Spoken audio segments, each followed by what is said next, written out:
मोमिनो, जब तुम नशे की हालत में हो तो जब तक उन अल्फाज को जो मुंह से कहो समझने न लगो, नमाज के पास न जाओ,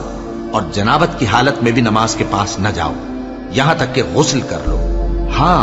अगर बहालत सफर रास्ते चले जा रहे हो और पानी न मिलने के सबब गुस्ल न कर सको तो तयम्मुम करके नमाज पढ़ लो। और अगर तुम बीमार हो या सफर में हो या कोई तुम में से बैतुल खला से होकर आया हो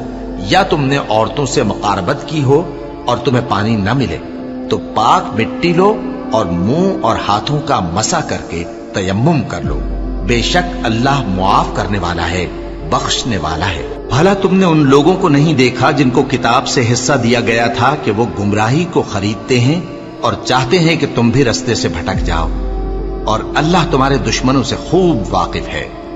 और अल्लाह ही काफी कारसाज है और अल्लाह ही काफी मददगार है। और ये जो यहूदी हैं, इनमें कुछ लोग ऐसे भी हैं कि किताबुल्लाह के कलेमात को उनके मकामात से हटा देती हैं और कहते हैं कि हमने सुन लिया और नहीं माना, और कहते हैं सुनो न सुनवाए जाओ, और जबान को मरोड़ कर और दीन में तान की राह से तुमसे गुफ्तगू के वक्त राइना कहती हैं। और अगर यूं कहते कि हमने सुन लिया और मान लिया और सिर्फ इस माओ और राइना की जगह उन्जुर न कहते तो उनके हक में बेहतर होता और बात भी बहुत दुरुस्त होती। लेकिन अल्लाह ने उनके कुफ्र के सबब उन पर लानत कर रखी है, तो ये कुछ थोड़े ही ईमान लाती हैं। ऐ किताब वालों, कबल इसके कि हम कुछ चेहरों को मिटा दें और फिर उनकी पीठ की तरफ फेर दें या उन पर इस तरह लानत करें जिस तरह हफ्ते वालों पर लानत की थी, हमारी नाजिल फरमाई हुई किताब पर जो तुम्हारी किताब की भी तस्दीक करती है, ईमान ले आओ।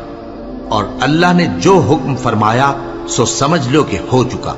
अल्लाह इस गुनाह को नहीं बख्शेगा कि किसी को उसका शरीक बनाया जाए, और इसके सिवा और गुनाह जिसको चाहे मुआफ कर दे, और जिसने अल्लाह का शरीक मुकर्रर किया उसने बड़ा बुहतान बांधा।